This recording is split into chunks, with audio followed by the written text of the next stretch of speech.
G'day, mates. Welcome back to another episode of the Sorare Down Under podcast. Alistair, welcome back for our second show of the year. We made our triumphant return last week, and we're back for some more Sorare action this week. Again, it was another pretty hectic week on the Sorare platform. Panic stations. Procedure, everyone. What's the procedure? Stay calm! Wait. Everybody calm down!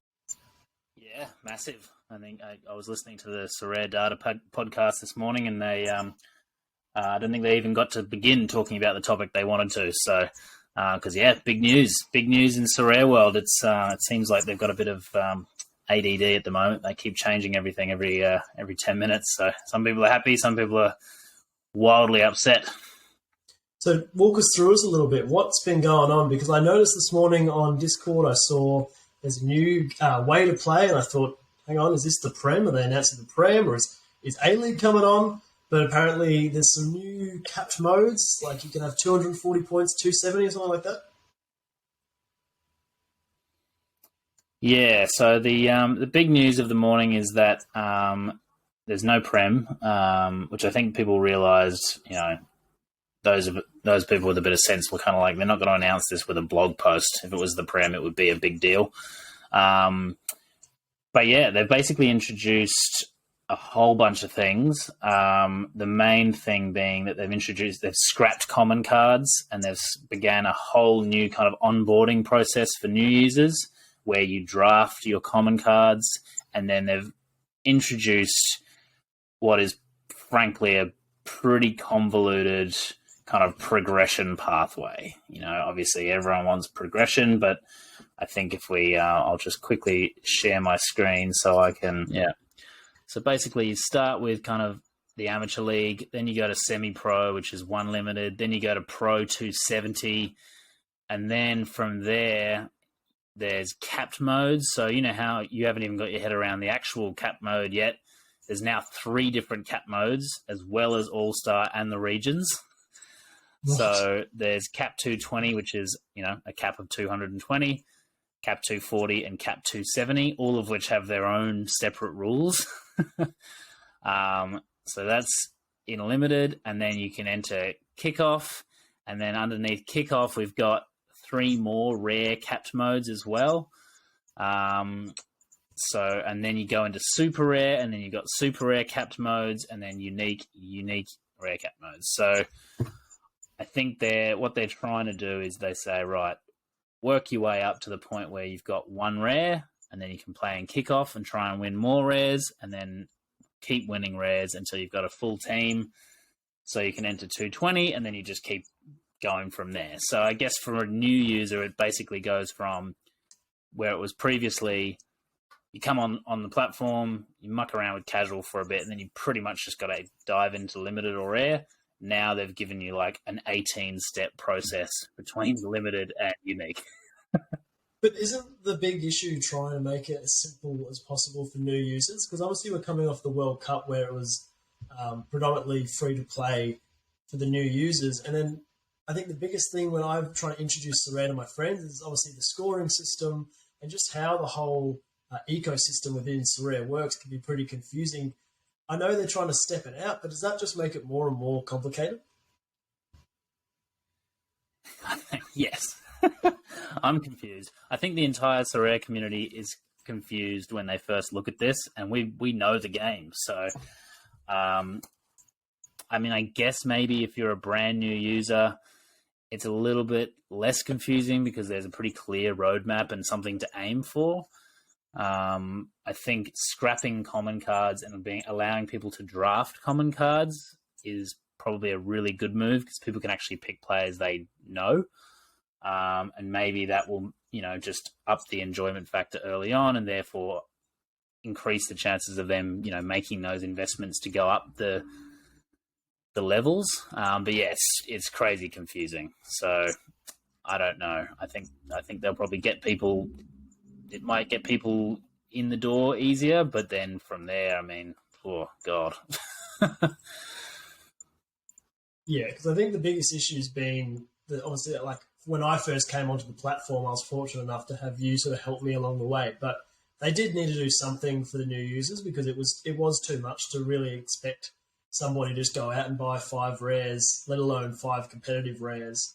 And I think when we both started, we were probably guilty of just buying guys for the sake of buying guys and them not actually being any good. Yeah, so I think looking at this, I mean, there's a few things that are concerning. A couple of people have mentioned that potentially this could mean the end of Rare Pro, which would be horrible. I really hope that's not the case.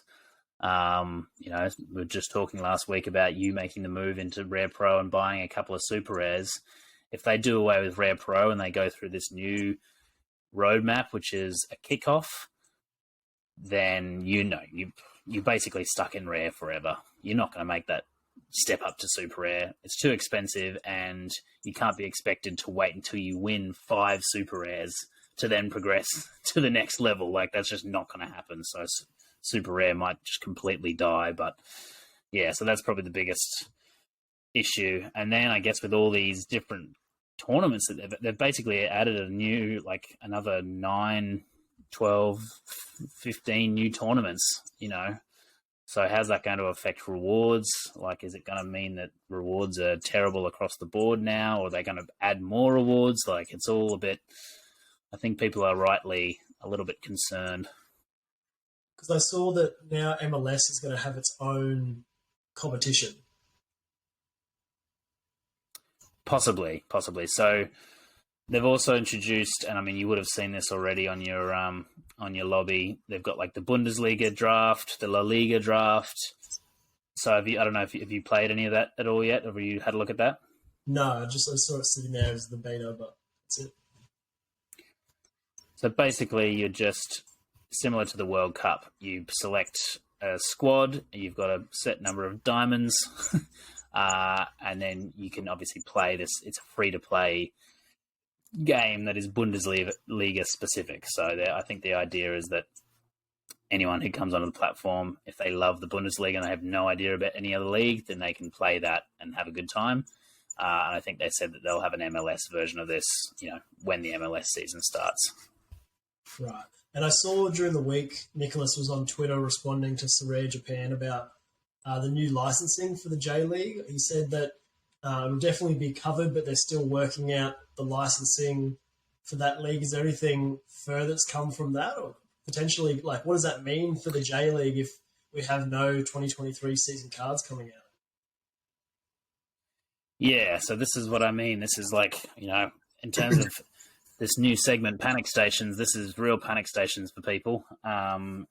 Nicholas has said that they will still be covered, but he hasn't confirmed that they are going to be licensed. So the biggest ramifications if they don't renew the J-League license is basically that there'll be no new J-League cards. You'll still be able to use your current ones, but you won't be able to win J-League cards. So it basically means in the Asia region, you will only be able to win K-League cards, or potentially the A-League. If that gets onboarded, but it basically it'll cut the Asia prize pool down by 75%, which means you'll have to play in All-Star, and obviously that's more competitive. So for those people who want to play Asia, it's pretty much not going to exist. So if they can't license J-League, I don't know how that helps the chances of licensing the A-League. Well, I mean, they're all individual leagues, so they'll all have their own agreements, and they'll all, work it out with Sorare. I don't think they're connected in any way. I don't think the J League not signing on is going to affect the A League signing on. So I wouldn't worry about that. But I would be more worried about the fact that a massive chunk of cards is now going to be taken off the platform and hence taken out of the rewards pool. So unless they do bring on a whole bunch more new leagues, maybe the Saudi League, maybe the, whatever, I don't know, the Indian Premier League, like, unless they bring on a whole new set of Asian leagues, then yeah, the prize pools are going to be pretty devastated. So we sort of saw a similar thing happen with the Russian players, because obviously Sorare have stopped minting Russian cards. What does that mean for the J-League value of those players? So you show Sasaki's, all these like gun Asian guys, do they lose their value now because you can't play them in those Asia-specific competitions? Yeah, they won't lose value because you can still play them in All Star and All Star Pro. You can still play them in Asia, but the prize pool will be reduced. So in Challenger, you can still play Russian Premier League cards, but you can't win Russian Premier League cards.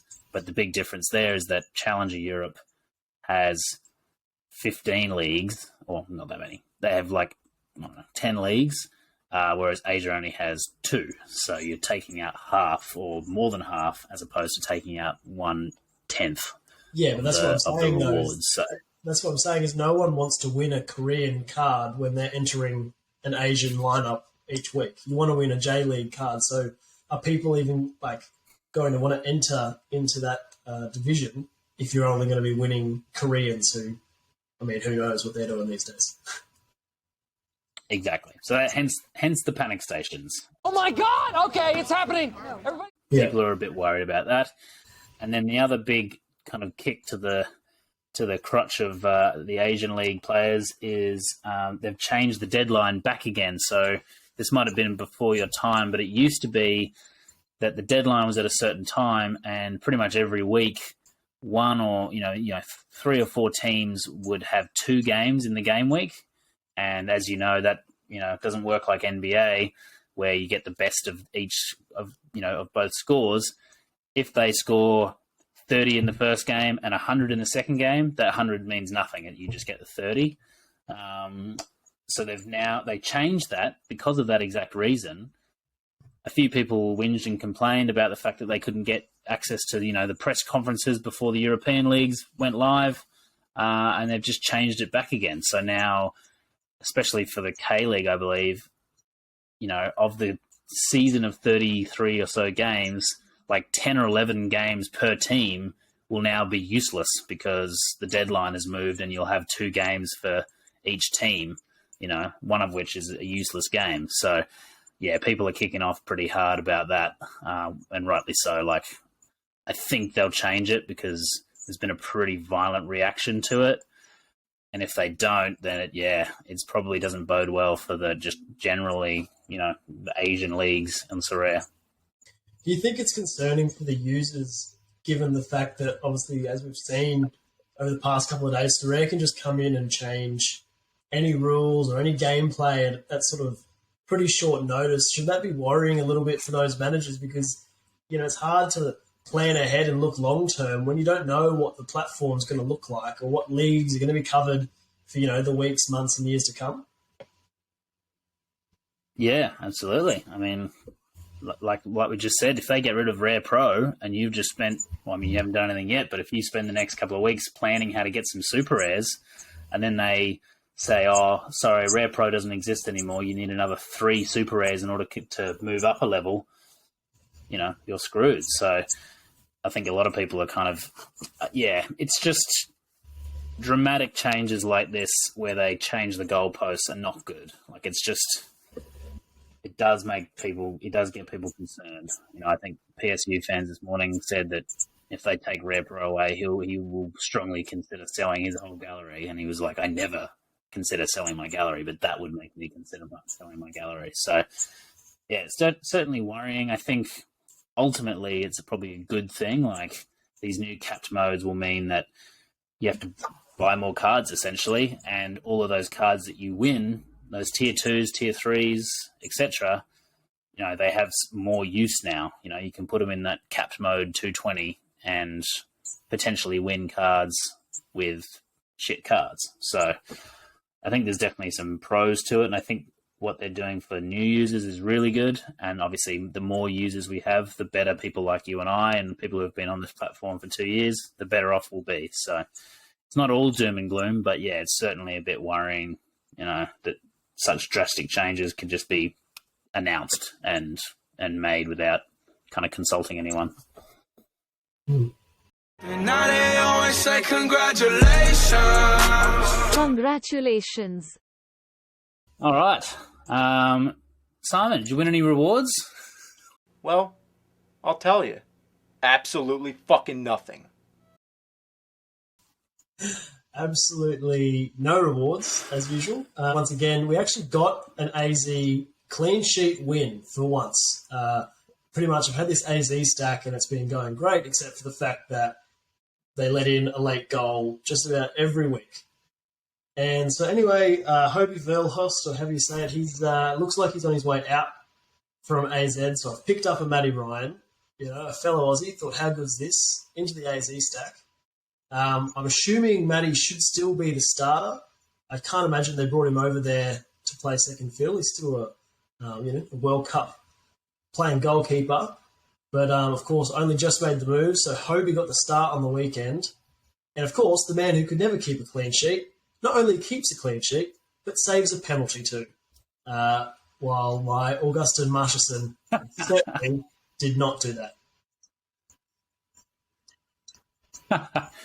There's nothing better than when your goalkeeper does nothing all game except let in a goal. No saves, no keeper sweepers, no accurate passes, just nothing except the one shot on target they let in.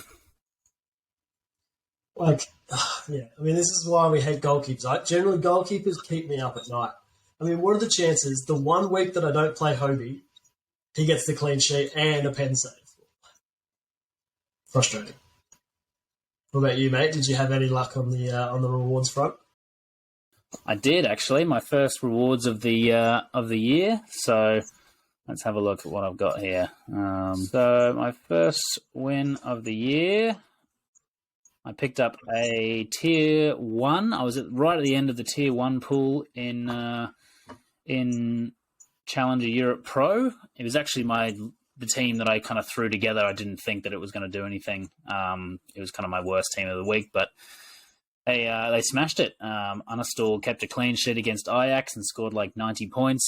And then everyone else just kind of scored like a sound 55 or so. So got me over the line, luckily. I won Igor Paschal from Feyenoord. I know nothing about him, but he's young. He seems to be scoring some goals, so I think I'm going to hold.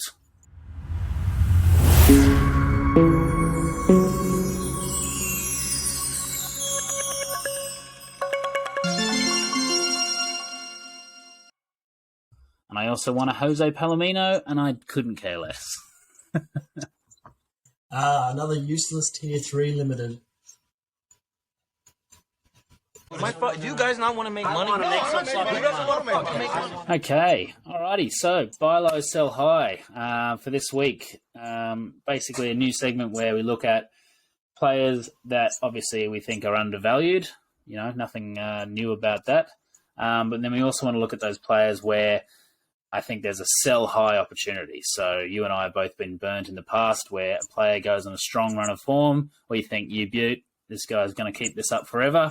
His price hits all-time highs. We don't sell out of greed. And then sure enough, they run out of form, they get injured, they get a transfer, and all of a sudden they're back down to, next to nothing. So this segment, we just want to identify a few players that, A, we think are undervalued and that could be, really valuable for you, and also players who we think, if you've got them, you might want to consider selling and taking that sweet, sweet profit. I think you have to look at it as well, like as if you sell that person at a high. Say I bought a Claudio Bravo midway through last year, bought him for about 0.2, and then he gets up to 0.43, right? You got to look at it as though that card has won you something worth 0.23. Like if you can try and just look at it from a general accounting standpoint of, like you said, you buy them at the low, sell them at the high. Yes, you might not have won anything with them, but selling them for that profit, that is, I know it's not as exciting as a card, but it's profit nonetheless.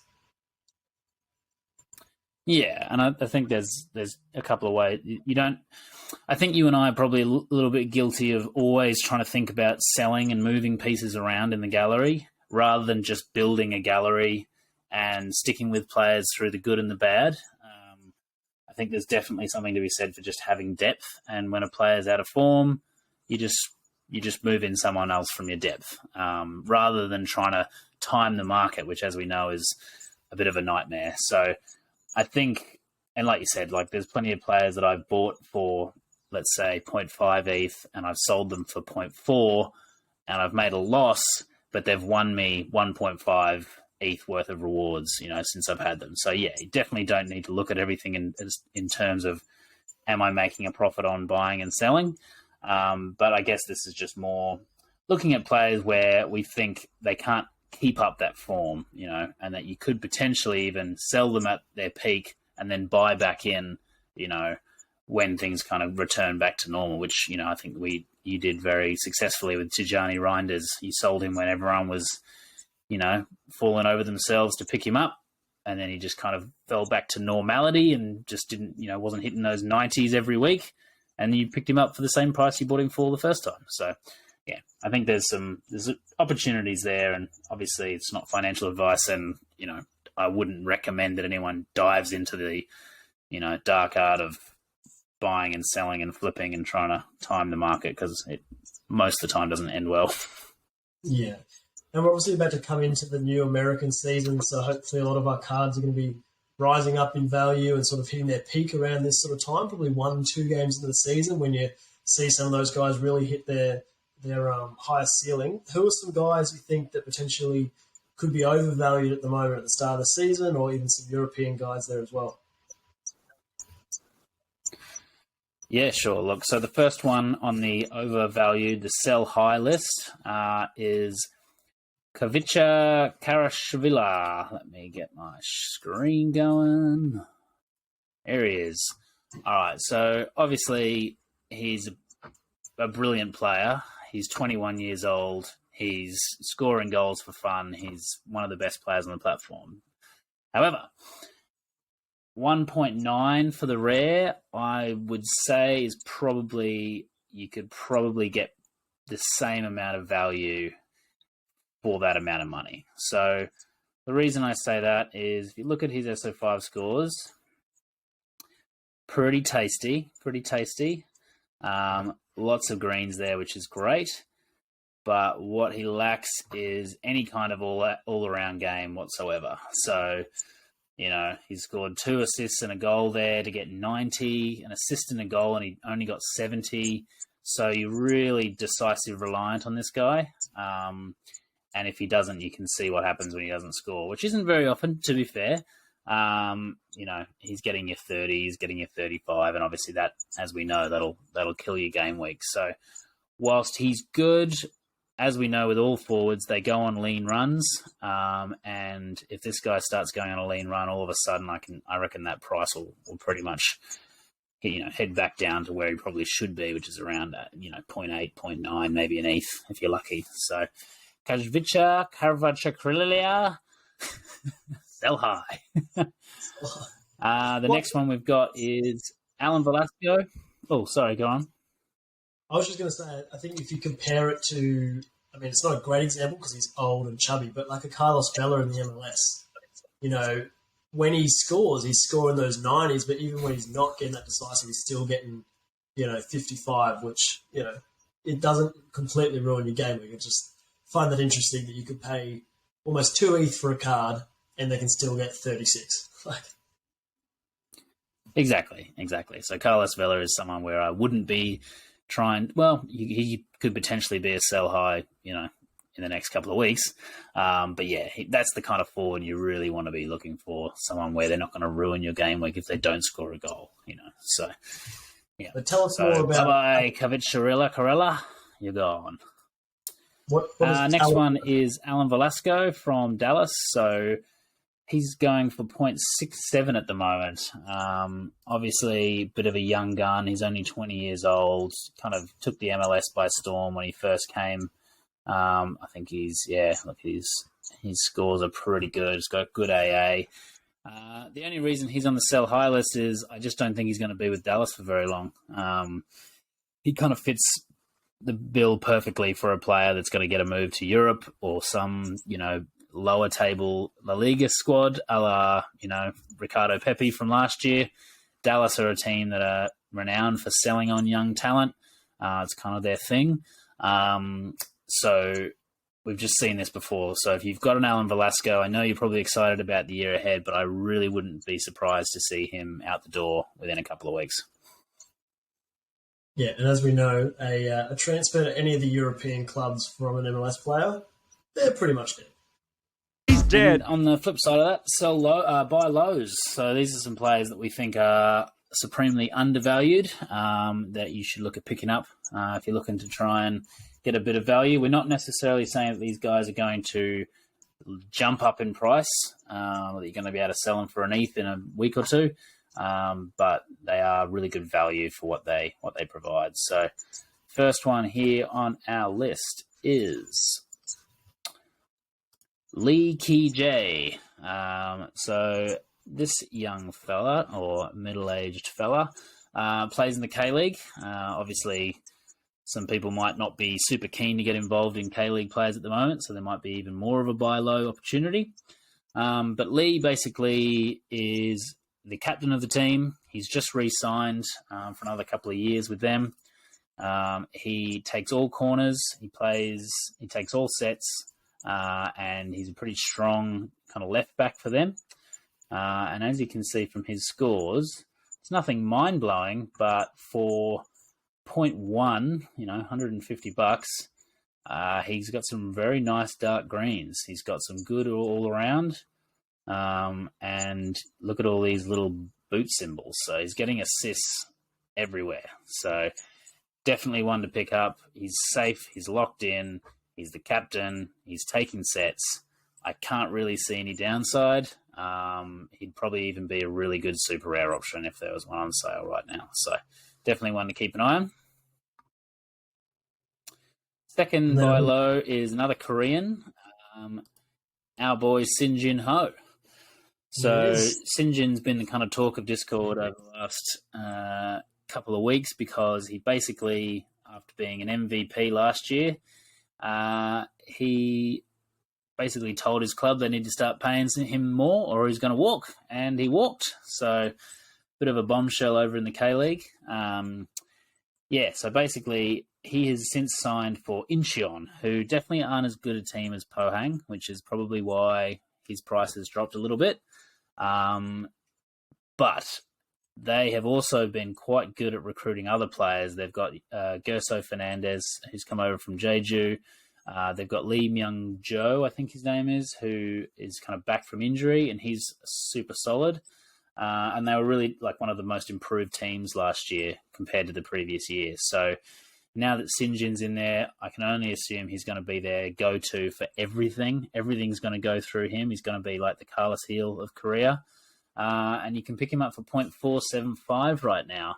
And I mean, if he can replicate anything close to what he did last year, that is the biggest bargain of all bargains. So I wouldn't be surprised to see him drop off a little bit towards the start of the season if he's, while he's getting used to his new teammates, and potentially there's even more of a buy low opportunity then, but he's too good not to, at least be troubling, kind of pushing for decisives every single week. And he's going to, like I said, he's going to be involved in absolutely everything. So that all-round score is going to be solid too. So Sinjin, definitely one to put on the list. A little bit of a risk because it's kind of the unknown, but I mean, the upside is just so huge. Well, I've got a Lucas Illarrayan for 0.8 currently. What are your thoughts? And call me crazy. If I do decide to target an all-star division, like getting myself a Lee Key G and then Lee Key G, that's how you pronounce it perfectly, and selling a Illarrayan, banking 0.33 profit. Leaky G. Or if I sell my Illarrayan, bank that 0.33 profit and get a Shinjin Ho. Nailing these K-League names. It's not a bad idea. I mean, Zelarayan's pretty exciting, but you're not going to get that AA that you get with Sinjin. So, provided Sinjin doesn't go to Incheon and just completely suck balls, which I don't think he will, I think that would be a very good move. And potentially, if Zelarayan starts the season poorly, you use that 0.4.5 ETH that you've just saved to buy him back again. That's true. But what do you do if, with these new players going to new clubs, obviously there's the risk but also potential. While I think for the K-League that's more of a sideways move, like as long as he's still going to be that main number 10, that main guy, his scores should keep pretty similar. For the likes of Zelarayan, I know they've obviously got Hernandez up front there, and they've signed a few extra other players. Having a stronger attacking unit, is that better for the likes of Zelarayan, or is that worse? Yeah, that's true. I mean, I think if Columbus signed Quintero that they were looking to sign, I think that would be really worrying for Zelarayan, and that's, this is the danger of the transfer window. You don't know what's going to happen. I guess you just got to make it just Sinjin. The reason he's cheap is because it's unknown. People don't know how he's going to go with these new pieces. Like, he can whip in the perfect cross, but if they've got nuffies on the end of it that can't do anything with it, then he's not going to get those decisives. Whereas Zelarayan, obviously, he's got Kucho with him. He could be the best player on the platform, this season if him and Kucho keep hooking up. So, yeah, I guess it's the decision you want to make, whether you risk making a move and saving some of that ETH, or whether you stick with what you know and, see how Zella goes. You did get Zella for cheap, so it's not like you're necessarily losing money on anything. So, tough one. It's why it's obviously in theory, buying low, selling high is very clear cut. But when it actually comes down to it, there's a reason why we sort of make these mistakes and look back in hindsight for how sometimes things can go wrong, because for those exact reasons, like you just don't know how things are going to play out, and sometimes after it's already happened, it's already too late, and the price is on its way back down. That's it. Yeah. So fortune favours the bold, I guess, but I think with Sinjin, I think you'll be okay. I can't see, as long as he's not leaving the K League, I can't see him being too much worse than he was last year. And now I know I had my struggles with American defenders last year. I tried to fill that hole in my heart with a Claudio Bravo, who was promptly injured for the next 5 weeks. Thought I'd found one in Alan Franco. He's off to Brazil or something like that. Now, you floated one during the week. Potentially could be an underpriced option for an American defender. Hit me with it. Yeah, so this guy is a guy who's been in my gallery for a long time. I bought him purely, it was one of those purchases where I needed to fill a spot for a game week, and he was cheap, so I picked him up. He plays for the Chilean national team, and as you can see from his scores, nothing really to write home about. One nice 100 there. But mostly kind of DNPs, coming off the bench, he's in and out. But that was when he was playing for Racing down in Argentina. He's since gone home to Universidad Católica in Chile. So he's gone back to his, home country. He's locked in as the starting left back there. And from all accounts, he's kind of dominating, already from just taking that step down in league. So this is one where it's a flip of a coin. He could just continue to be an average player. But I think he is a solid player from, the fact that he does play for Chile. He's obviously got some kind of talent. And it could just be that case of, average player at a good team, really good player at an average team. So bit of a risk, this one, but I mean, his rare is going for 0.09. I think it's gone up a little bit recently because people are kind of cottoning onto that fact that that he could be really good this year. Another one where probably be a bit of a risk, the 0.5 is probably too much for his super rare, but definitely at a rare level, even if he's just good depth, could be worth checking out. So what I would recommend anyone does is keep an eye on next weekend, I think, or is it this weekend? Might be this weekend, actually, is his first game for Universidad. So keep an eye on his Sorare scores, and look, if he bangs out a bunch of AA, then I would go and snap by him and try and get him before his price goes up. So should I buy him before the game week starts, but hope that he does really well and it shoots up, or should I wait and see how that first game goes? I would wait and see. I don't think, even though we're the best podcast on the internet, I don't think that many people are going to be listening to this one yet. So I don't think you're going to have to rush out and beat all of our avid listeners to picking him up.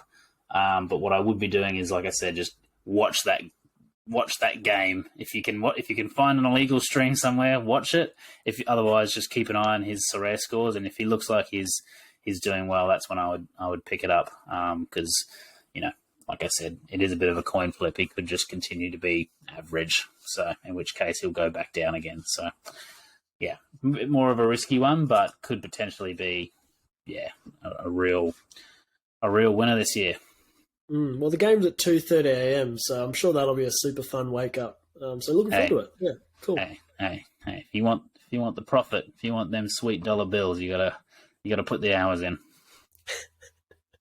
Can somebody please tell me when is A-League? All right, when A-League? Simon, is the A-League onboarded yet? That is not. I've just got off the phone with Nicholas. He said, surely coming soon. We know it's what everyone wants. I go to the games each Saturday. All I can hear is chants across the crowd, win A-League, win A-League. I know we spoke last week about the riots, the fans. They're upset, they're angry, they want A-League now. I think this is the whole push of get rid of J-League. There's a new big boy in town. A-League's here to come. And boy, oh boy, have I got some juicy pieces for when it does happen. I am ready. If A-League comes, I'm selling everything, and I'm going to be that guy. I'm going to be the A-League guy. So I've run you through a few things. So Melbourne City is obviously the sister club of Manchester City. They do pretty well historically. Anyway, in the A-League, Melbourne City have been absolutely dominating. I'm talking like this is kind of like an Argentina River Plate versus my boy, who was Walter, Cubia. I don't even know if they're in the same league, but this is the kind of level that we're at. You are so stupid. Am I? They're dominating possession. We got 66% possession. City, they're racking up in their last game 32 shots to 2. It was a 1-1 draw, but normally they've been absolutely putting the goals in. Jamie McLaren, he's the striker for Melbourne City. He has scored 10 goals in 10 games. That streak is unbelievable, so he's leading the way. But the man I want to talk about is a man I know you have, and a man that I recently put an offer out to buy myself. And a little man crush on him, Richard van der Ven, the Dutchman. So he's made his way across from the blue and yellow team somewhere in Netherlands. Blue and yellow team. Really showing your knowledge here, Simon. Well, look, I can try and do I can say it's RG Wallich, but we all know that's not right. So I think blue and yellow is pretty... It's the team that Vernon Anita was on, if that helps, for any of those big Vernon Anita that does. listeners. Everyone knows Vernon Anita, classic, one of the best players from RC. Yeah, exactly. So Richard van der Ven, so he came into the squad this year, signed a 2-year deal, and I think like you were sort of mentioning before, those probably average players in a good league coming down a level can actually make quite a big difference. So it took him a couple of weeks to work his way into the starting team. But since about round 3, he's been starting every game and just absolutely bossing it in the midfield. So he's leading the way in the league for chances created. He scored a banging goal on the weekend. So far, he's had 2 goals and 3 assists, which ranks him 5th highest in the A-League, which is not saying much, but in terms of when the A-League comes, you can put all your money, and I want everyone to go out and buy 60 Richard van der Vens. And there you have it, Ulster. That is the A-League wrap for this week. Richard van der Ven, he's going to make us millions. I love it. Going for, well, there's only one on the market for 0.139, so he's obviously, holding someone over the barrel, but I think the most recent sale was 0.03, so I reckon you could probably sling a few offers out there and get yourself a Richie van der Ven. Look, I think we've probably gone on a little bit too long. Obviously, talking about the new updates. We spent a bit of time there on the buy low, sell high. We'll probably keep those a little bit shorter in future weeks. So we've got a few segments to come in the next couple of weeks. We've got the biggest fans, which is going to be basically where we pick a team to support and become the biggest fans of over the coming season. So we'll put some information out on Twitter about that coming up. And I think Strategy Corner this week, we were going to talk about kind of capped mode and how we can tackle that. But I think given that they've just announced 4 new versions of cap mode, we might need to revisit that one next week and kind of take a bit of a deeper dive into it. So Look, we'll finish off with our last segment, which is Podium Dangerous, Podium Incoming. Little tribute there to our good mate Quinny. So, Sami, what's your best team for the weekend? What's your best chance? What's bringing home the gold? Well, I'm more out of need and necessity rather than sport for choice, but we're going with the AZ stack again.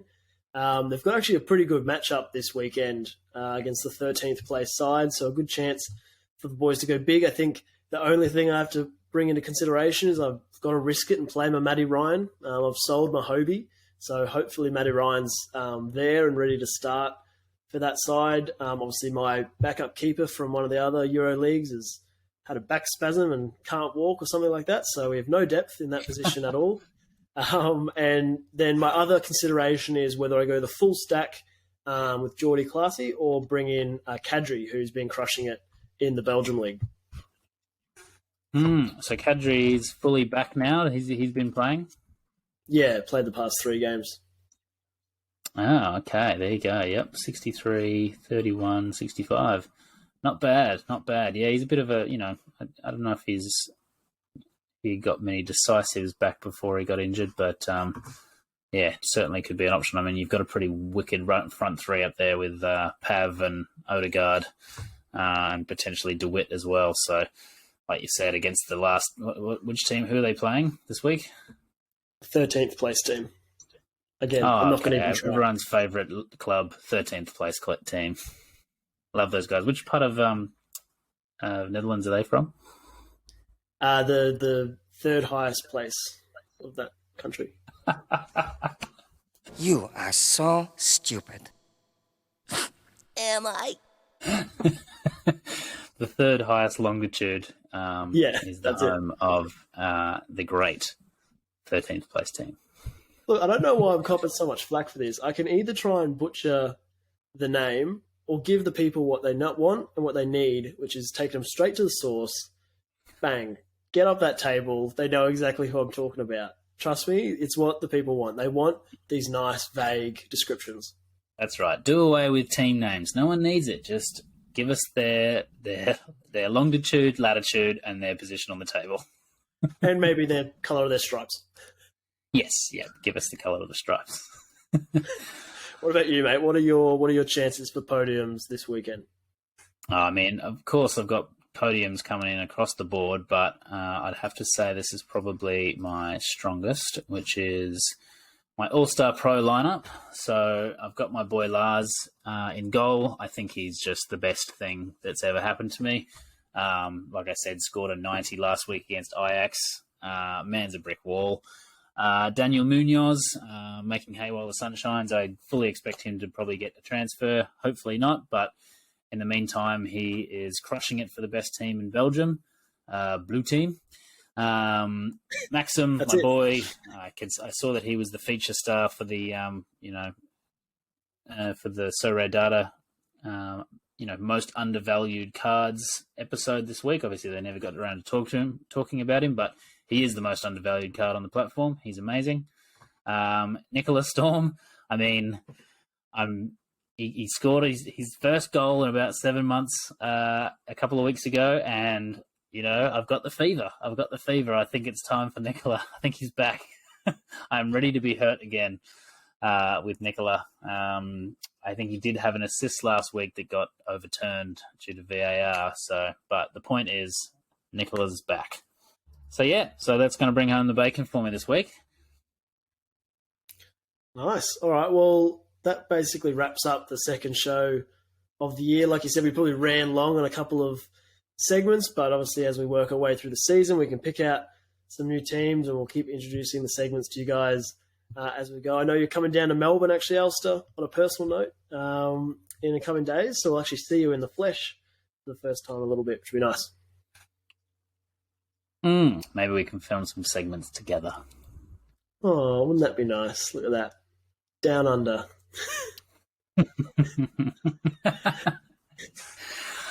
In a really weird note to leave it, we're going to wrap it up there. I will catch you on next week's ep, and best of luck on the weekend, and go blue and green. Go the 9th place team in Russia. Yeah, boys.